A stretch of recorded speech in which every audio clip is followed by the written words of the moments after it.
આખા જિલ્લામાં કૌભાંડ થયું, આખા રાજ્યમાં થયું, દરેક જગ્યાએ બચુ ખાબડના છોકરાઓએ વહીવટદારો નિમણૂક કરી છે. અત્યારે અમે એનું રાજીનામું માંગવા જઈએ છીએ, તો આપ વચ્ચે આવીને ઉભા રહ્યો છો. અમે વિનંતી કરીએ તમને અમને મુખ્યમંત્રીને મળવા માટે જવા દો. રાજીનામું આપો, બચુ ખાબડ રાજીનામું આપો. અરે ભાજપ, અરે ભાજપ, રાજીનામું આપો, રાજીનામું આપો. બચુ ખાબડ રાજીનામું આપો. અરે ભાજપ.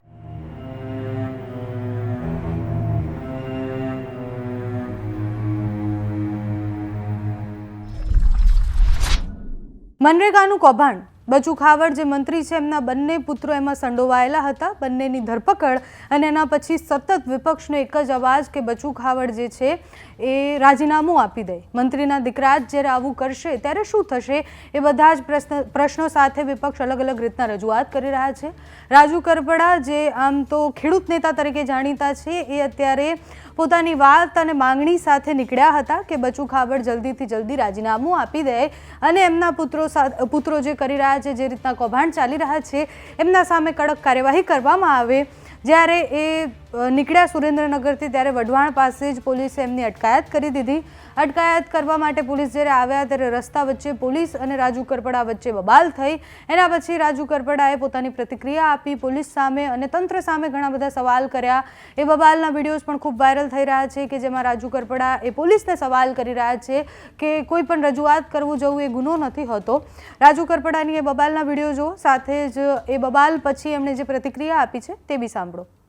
તમને મળતા નથી, ગાંધીનગર વારંવાર સમય માંગીએ તો મળતા નથી. તો જ્યારે અહીંયા જિલ્લામાં આવતા હોય ત્યારે તો અમે શાંતિથી મળીએ.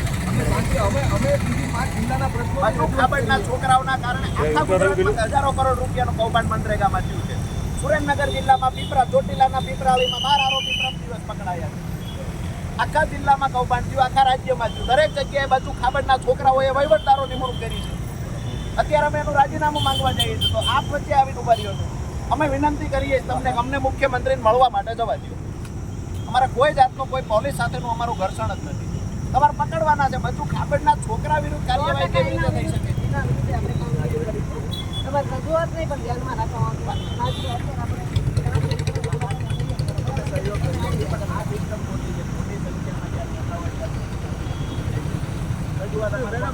તમે એમ કહો મુખ્યમંત્રી અમને સમય માંગે.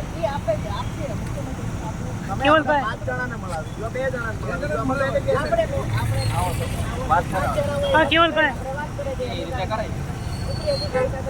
અધિકારીની વાત નથી સાંભળતા, મુખ્યમંત્રીનો વાત છે. આ લોકશાહી ઢબે આપણે વાત કરી રહ્યા છીએ. આપણી પ્રણાલી છે લોકશાહીની. આપણે બચુ ખાબડ રાજીનામું આપો. બચુ ખાબડ રાજીનામું આપો.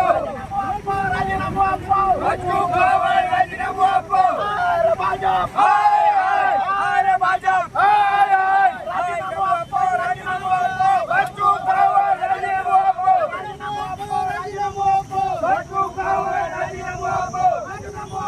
રાજીનામું આપો, રાજીનામું આપો. બચુ ખાબડ રાજીનામું આપો. અરે ભાજપ, અરે ભાજપ,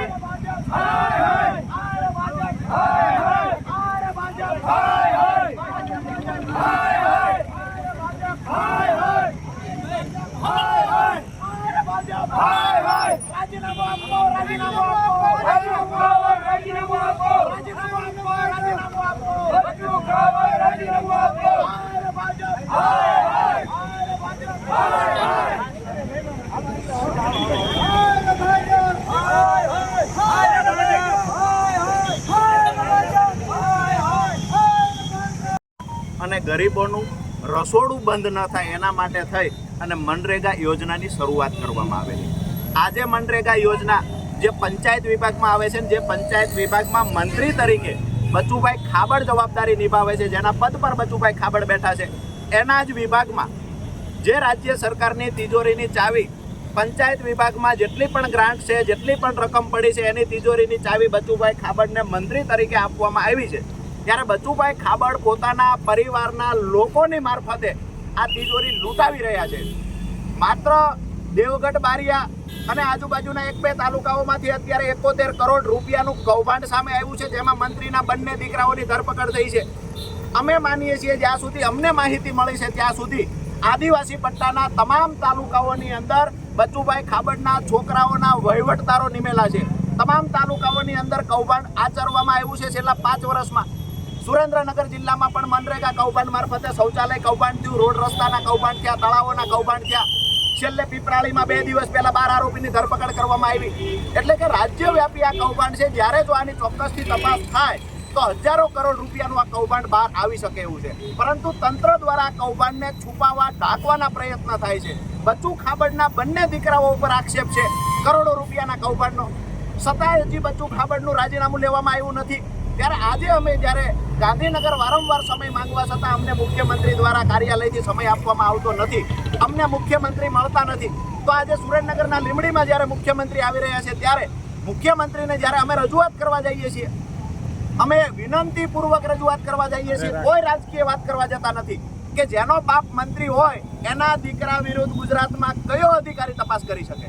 ચોક્કસથી તપાસ બિલકુલ ના થઈ શકે. એટલા માટે બચુ ખાબડનું પહેલા રાજીનામું લેવામાં આવે, ત્યારબાદ જે તાલુકાઓમાં મનરેગા યોજના અંતર્ગત કામ થયા છે એમાં રેન્ડમલી ક્રોસ ચેક કરી અને આ કૌભાંડને ઉજાગર કરવામાં આવે. જી.